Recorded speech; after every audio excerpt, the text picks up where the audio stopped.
Hello student, गृह विज्ञान की प्रथम वर्ष की कक्षा में आपका स्वागत है। आज हम पढ़ेंगे गर्भावस्था के समय जो कठिनाइयाँ होती है औरत को और उसके क्या क्या समाधान हो सकते हैं उसके बारे में आज हम स्टडी करेंगे। जब कोई महिला माँ बनने वाली होती है तब उसकी गर्भावस्था के समय शरीर में कुछ हार्मोन्स और अन्य परिवर्तन दिखाई देते हैं। इन परिवर्तनों के कारण से कई असुविधाएं उत्पन्न हो जाती है। उन्हीं सुविधाओं को गर्भावस्था की कठिनाइयाँ कहा जाता है।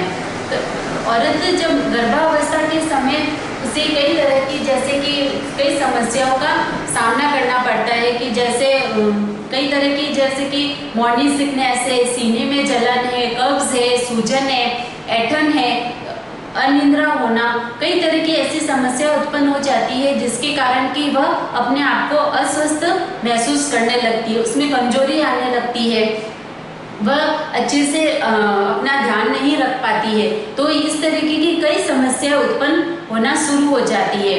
ये समस्या गर्भावस्था के समय होती है क्योंकि उसे अपना और साथ में अपने बच्चे का ध्यान रखना पड़ता है। जिस शिशु को वह जन्म दे रही होती है उसका भी पालन करना पड़ता है। इस कारण से ये समस्या क्या हो जाती है, उस समय दुगुनी हो जाती है। तो इन समस्याओं को समझना और उनका समय पर उनका समाधान करना बहुत ही जरूरी है।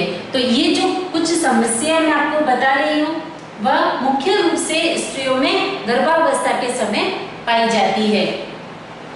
पहला आता है मॉर्निंग सिकनेस, जिसे कि उल्टी मित्तल भी कहा जाता है। यानी कि सुबह के समय जो हमें अस्वस्थ महसूस होता है, वीकनेस महसूस होती है, उल्टियां होना, ये सब क्या कहलाता है, मॉर्निंग सिकनेस कहलाती है। यह कठिनाई चौथे महीने से शुरू हो जाती है। यह एस्ट्रोजन जो हार्मोन्स होता है उसके स्तर में वृद्धि होने के कारण आ जाती है। इसके अलावा जैसे मैट्रिक्स समस्या होती है, पोषण की कमी होती है, इन सारी समस्याओं के कारण मॉर्निंग सिकनेस आनी शुरू हो जाती है। इनका जो समाधान है वह भोजन की मात्रा को कम करना तथा छोटे छोटे अंतराल के बाद हमें भोजन करना चाहिए। इस तरीके से इस समस्या को रोका जा सकता है। अदरक की चाय पीनी चाहिए, नींबू की खुशबू लेनी चाहिए जिससे कि हमारा मन शांत हो सके। साथ में रात में सोने से पहले हेल्दी स्नैक्स खाने चाहिए तथा उन खाद्य पदार्थों से हमें दूर रहना चाहिए जिसकी स्वाद या गंध से हमें प्रॉब्लम हो या हमें उसकी गंध या स्वाद अच्छी नहीं लगे। और साथ में हमें हल्के व्यायाम करने चाहिए। इस समस्या का जो निदान है या समाधान है वह इन चीजों से किया जाता है। यानी कि इन सारी बातों का ध्यान में रखकर ही हम मॉर्निंग सिकनेस की जो समस्या है उसको दूर कर सकते हैं। सेकंड आती है सीने में जलन। कई जो बुजुर्ग लोग होते हैं वह कहते हैं कि सीने में जो जलन होती है वह गर्भावस्था में जब शिशु के सिर के बाल आने लगते हैं तब होनी शुरू हो जाती है। लेकिन इसका रीजन ये होता है कि सीने में जो जलन है वह पेट का जो एसिड होता है वह वापस जब हमारी ग्रास नली में प्रवेश करने लगता है, यानी कि वापस ग्रास नली में जाने लगता है, तब सीने में जलन शुरू हो जाती है। और कुछ हार्मोन्स परिवर्तन होते हैं तथा जब गर्भ बढ़ता है यानी कि पेट जब बढ़ता है तो उसका दबाव पड़ने लग जाता है। उस दबाव के कारण ये समस्या उत्पन्न हो जाती है। अब इसका जो समाधान है वह है 1 कप गर्म पानी में 1 बड़ा स्पून सेब का सिरका मिलाएं।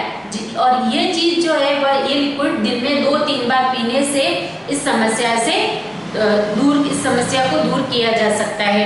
अदरक की चाय पीनी चाहिए, भोजन को धीरे धीरे और चबाकर खाना चाहिए। चिकने तरल युक्त पदार्थ है, कॉफी है, कोल्ड ड्रिंक्स है, इन सारी चीजों से हमें दूर रहना चाहिए तथा खाने के 30 मिनट तक हमें लेटना नहीं चाहिए, अर्थात कि हमें कुछ देर तक वॉकिंग करनी चाहिए। जितना हमारा शरीर कंफर्टेबल होता है या हमारा शरीर मानता है उसके अनुसार हमें हल्की थोड़ी देर के लिए वॉकिंग करनी चाहिए, तुरंत नहीं लेटना चाहिए, जिससे कि जो खाना है वह जल्दी से अच्छे से पच सके। तो इन उपायों से हम इस समस्या से दूर हो सकते हैं। तीसरी आती है कब्ज की शिकायत। कब्ज की जो शिकायत है, शरीर में प्रोजेस्टेरोन जो हार्मोन्स होता है उसकी वृद्धि के कारण आंत्र की जो गति होती है वह धीमी हो जाती है, जिसके कारण की कब्ज की शिकायत हो जाती है। तथा साथ में आयरन की जो खुराक होती है वह लेने से, यानी कि आयरन अत्यधिक मात्रा में लेने से कब्ज हो सकती है। यदि कब्ज का समय पर इलाज नहीं किया जाता है तो यही कब्ज की बीमारी किसमें, बवासीर बीमारी में बदल जाती है, जो कि गुर्दे के आसपास की नली में क्या कर देती है, सूजन उत्पन्न कर देती है, जिससे कि बहुत ही खतरनाक दर्द उत्पन्न हो जाता है। इस समस्या का समाधान करने के लिए हमें फाइबर युक्त भोजन करना चाहिए। दिन में जितना अत्यधिक मात्रा में हो सके पानी का सेवन करना चाहिए। साथ में व्यायाम करना चाहिए, जिससे कि भोजन की जो पाचन क्रिया है उसमें मदद मिल सके। तो इस तरीके से हम कब्ज की शिकायत को दूर कर सकते हैं। नेक्स्ट पॉइंट आता है सूजन। सूजन जो है, जैसे पैरों में सूजन होना, पैरों में अत्यधिक मात्रा में गर्भावस्था के समय सूजन उत्पन्न हो जाती है। ये जो सूजन है वह शरीर में रक्त और तरल पदार्थों की वृद्धि से, यानी कि अत्यधिक मात्रा में बनने से क्या हो जाता है, शरीर में सूजन आनी शुरू हो जाती है। यानी कि जो अजन्मा जो बच्चा होता है उसको सहारा देने के लिए माँ जो है उस खुद को तैयार करती है, जिस कारण की सूजन उत्पन्न हो जाती है। ये जो समस्या है यह 5वें महीने से, यानी कि गर्भावस्था के 5वें महीने से शुरू हो जाती है। इस समस्या को दूर करने के लिए हमें अधिक समय तक खड़ा नहीं रहना चाहिए या अधिक समय तक बैठना नहीं चाहिए। अत्यधिक समय तक खड़े रहने से, बैठने से क्या होती है, पैरों में सूजन आनी शुरू हो जाती है। हल्के हल्के व्यायाम करने चाहिए, आरामदायक जूते पहनने चाहिए। पैरों को ऊपर रखने के लिए, सोते समय पैरों को ऊपर रखने के लिए तकिए का यूज में लेना चाहिए। अधिक सोडियम युक्त भोजन नहीं करना चाहिए, क्योंकि भोजन में जितना हो सके सोडियम की मात्रा क्या होनी चाहिए, कम होनी चाहिए। तथा पोटेशियम युक्त भोजन जैसे कि केले है उनका सेवन अत्यधिक करना चाहिए, जिससे कि सूजन को हम कम कर सके। फिर नेक्स्ट आता है ऐंठन। पैरों में ऐंठन का उत्पन्न होना, यानी कि अत्यधिक दर्द होना। ये जो समस्या होती है वह बच्चे के जिस तरीके से जैसे जैसे बच्चा ग्रोथ करता है इसके भार में वृद्धि होती है, तो क्या होता है कि हमारा शरीर भी, जैसे माता का शरीर और साथ में बच्चे का भार जो होता है उससे माता के शरीर में क्या हो जाती है, वृद्धि हो जाती है। और उस वृद्धि के कारण ही पैरों पे क्या होता है, जोर पड़ने लगता है, जिससे कि उनमें दर्द होना शुरू हो जाता है। उसी को क्या कहा जाता है, ऐंठन कहा जाता है। तो इस समस्या को दूर करने के लिए हमें हल्के गुनगुने पानी से सेक करना चाहिए, गुनगुने तेल की मालिश करनी चाहिए। पैरों पे हमें हल्की हल्की एक्सरसाइज करनी चाहिए, स्ट्रेंथ देना चाहिए पैरों को, ताकि स्ट्रेच देना चाहिए, ताकि जिससे कि पैरों की जो नसें हैं वह क्या हो सके, खुल सके, और जिससे कि ऐंठन की समस्या को कम किया जा सके। नेक्स्ट पॉइंट आता है अनिद्रा, यानी कि नींद का कम हो जाना।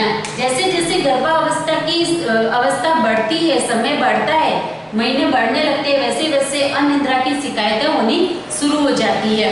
ये जो शिकायतें, जैसे कि शरीर में अस्वच्छता का होना, हमारा मन बेचैन होना, ये जो कई तरह की समस्या होती है, इनसे भी नींद कम आनी शुरू हो जाती है। रात के समय कई तरह के ऐसे कोई दृश्य या ऐसी कोई बातें हो जाती है जो हमारे दिमाग में रह जाती है, उसकी वजह से भी नींद कम आने लगती है।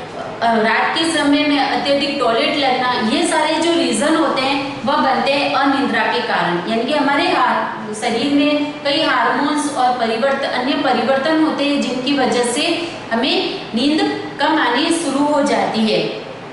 तो अनिद्रा से बचने के लिए, इस रोग का समाधान करने के लिए हमें अत्यधिक समय पर हमें सोना चाहिए, समय पर हमें सोना चाहिए। साथ में ही हमें, जैसे कि फोन है, सेल फोन है, टेलीविज़न है, ठीक है, और भी कई ऐसे कंप्यूटर है, उनमें ऐसे दृश्य या ऐसी चीज़ें नहीं देखनी चाहिए जिससे कि हमें रात को सोते समय परेशानी हो। यानी कि इन चीज़ों से, सोने से पहले इन चीज़ों से दूर रहना चाहिए। और रात को सोते समय एक गिलास गर्म दूध, गुनगुना दूध पीने से भी रात को सोते समय हमें उसी तरह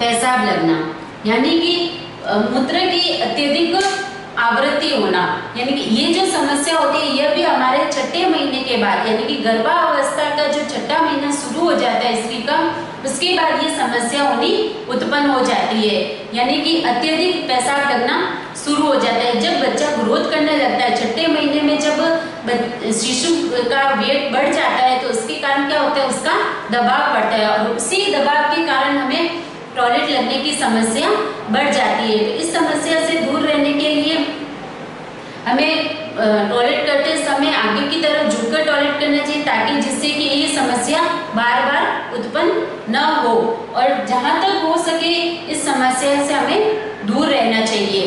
तो ये सारे जो रिजल्ट है, ये जो सारी प्रॉब्लम्स, कठिनाइयाँ थी, यह गर्भावस्था के समय आती है। तो इन सबकी जानकारी, यानी कि इन सारी समस्याओं की जो है जानकारी होने पर ही हमें इन सारी समस्याओं से हम दूर हो सकते हैं, यानी कि इन कठिनाइयों को दूर किया जाता है। यानी कि इनकी गर्भावस्था के समय इन सारे पॉइंट्स को ध्यान में रखना बहुत ही जरूरी, क्योंकि हर स्त्री को गर्भावस्था के समय इन सारी परेशानियों से गुजरना पड़ता है, और इन सब जब तक इन सारी परेशानियों का निदान हमारे पास नहीं होगा तो हम उससे अच्छे से उनको कवर नहीं कर पाएंगे और इन समस्याओं से हम बाहर निकल नहीं पाएंगे। जब तक हमें इनकी जानकारी होगी तभी हम उसका अच्छे से समाधान कर पाएंगे और हम इस अवस्था को अच्छे से पार कर सकेंगे, जिससे कि हम खुद का और आने वाले शिशु का अच्छे से पालन कर सकेंगे और हम स्वस्थ रह सकेंगे और अच्छे स्वस्थ शिशु को जन्म दे सकेंगे। तो आज हमने गर्भावस्था की कुछ घटनाएं और उनके समाधान के बारे में पढ़ा है। अगला टॉपिक हम नेक्स्ट क्लास में करेंगे। आज के लिए इतना ही, धन्यवाद।